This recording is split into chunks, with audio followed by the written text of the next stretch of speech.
Yo, salut tout le monde, c'est Fake4 à l'appareil, j'espère que vous allez bien. Aujourd'hui on va se retrouver pour la review de Fire Punch tome 1, donc on va refaire un peu des reviews tome 1 sur différentes séries. Aujourd'hui ça sera sur Fire Punch.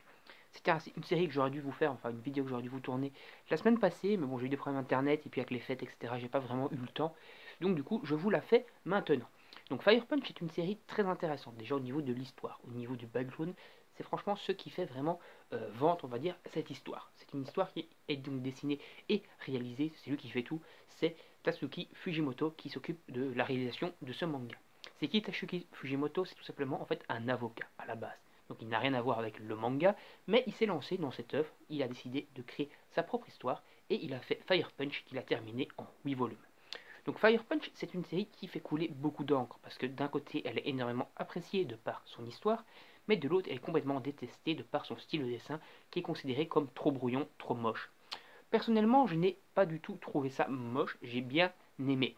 Donc après, c'est peut-être aussi parce qu'avant de me lancer dans cette œuvre, j'avais eu toutes ces critiques dans la tronche qui m'ont un peu pollué l'esprit, on va dire, qui disaient que c'était moche, etc.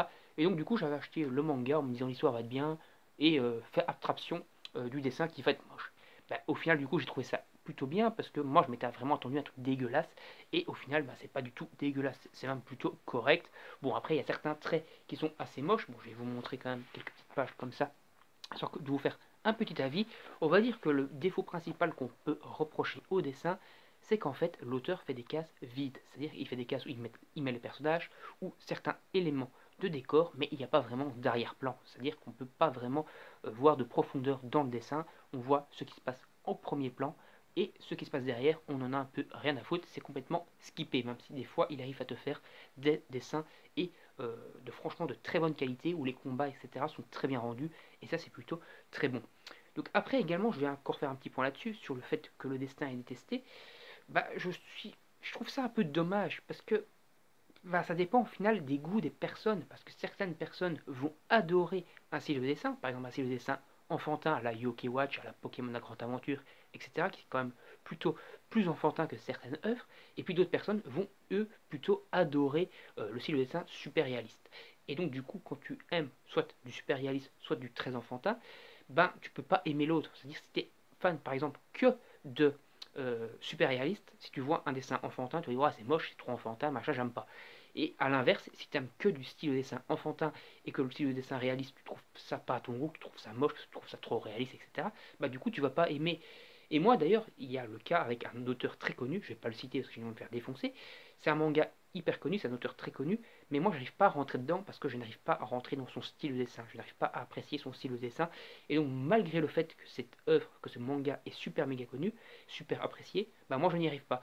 Et donc ici je ne comprends pas pourquoi il y a autant de critiques là-dedans, il faut faire un peu abstraction et pas toujours se baser sur le dessin, parce que le dessin, bah, c'est les goûts et les couleurs, comme on dit, ça varie de certaines personnes.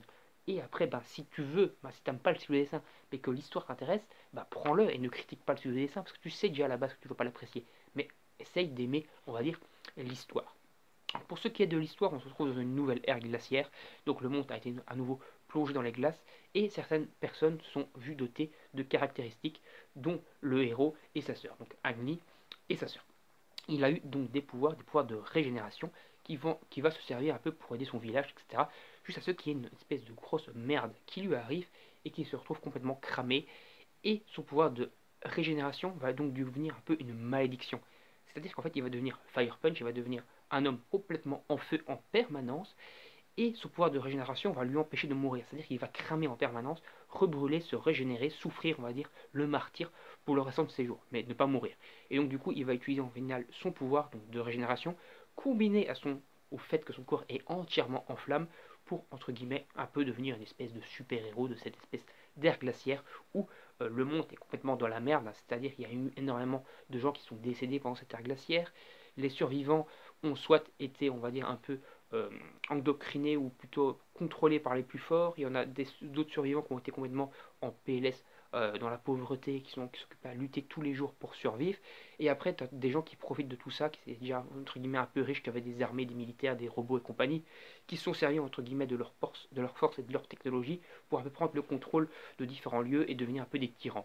Voilà, donc on se trouve dans un monde complètement, on va dire, dans la merde, dans la dèche, avec des gens qui souffrent de partout et des gens qui profitent de ce malheur pour encore plus s'enrichir. Voilà, c'est un peu une espèce de métaphore de notre monde actuel transposée dans un monde post-apocalyptique. En tout cas, c'est plutôt très intéressant cette histoire-là.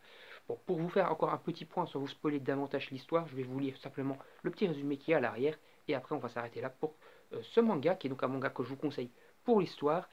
Pour aussi le dessin, il faut que vous fassiez le propre avis sur le dessin, mais si vous êtes vraiment intéressé par l'histoire, essayez de passer outre le style de dessin, même si vous l'aimez pas trop, parce que l'histoire est franchement très très bonne, et c'est qu'un manga en 8 volumes, même si ce sont des volumes de 210 pages, donc c'est quand même des volumes assez conséquents, qui portent l'histoire à peu près, donc avec les 8 volumes, à peut-être 1700 pages, mais c'est 1700 pages de bonheur. En tout cas, je vous ferai peut-être des reviews des autres tomes, mais là on s'est un peu plus concentré sur le premier tome, tout du moins, même si je me suis intéressé au scan et à la série en globalité. Donc je vais vous lire ça, et après on s'arrêtera là. Alors plongés dans une nouvelle ère glaciaire où le chaos et la famine règnent sur Terre, les hommes sont prêts à tout pour survivre. Parmi eux, certaines possèdent des dons surnaturels.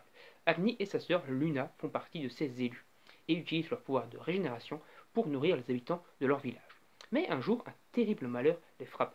Agni sera le seul survivant du massacre qui a brûlé ses proches, et il part alors dans une quête effrénée pour assouvir sa soif de vengeance. Voilà, donc le but, on va dire, d'Agni, c'est de se venger du massacre qui a eu lieu sur son village, où lui, il a été cramé, mais où son pouvoir de régénération lui a empêché de mourir, et il veut un peu se venger donc des responsables de ce massacre, et surtout, a fortiori, des responsables de son état, parce que du coup, il souffle le martyr pour le restant de ses jours à cause de ça. Et donc, il cherche à tout prix à venger déjà la mort de ses amis, de sa famille, mais surtout à se venger lui-même de ses souffrances. Et ça, c'est plutôt aussi très intéressant.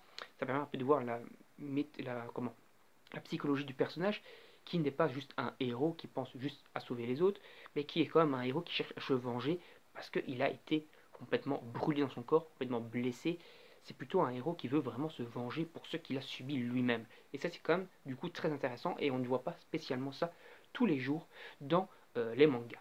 Voilà, donc Fire Punch de Tatsuki Fujimoto, une valeur sûre que je vous conseille. N'hésitez pas à sauter dessus si vous le voyez en magasin. Moi, je vous dis donc salut, à la prochaine. N'hésitez pas à donner votre avis sur ce manga si vous l'avez déjà lu dans les commentaires. Également à commenter la vidéo en règle générale, à vous abonner à la chaîne et activer la petite cloche pour ne pas manquer les prochaines vidéos et recevoir les notifications, à liker et partager la vidéo sur vos réseaux sociaux. Et moi, je vous dis salut, à la prochaine. Bye bye tout le monde.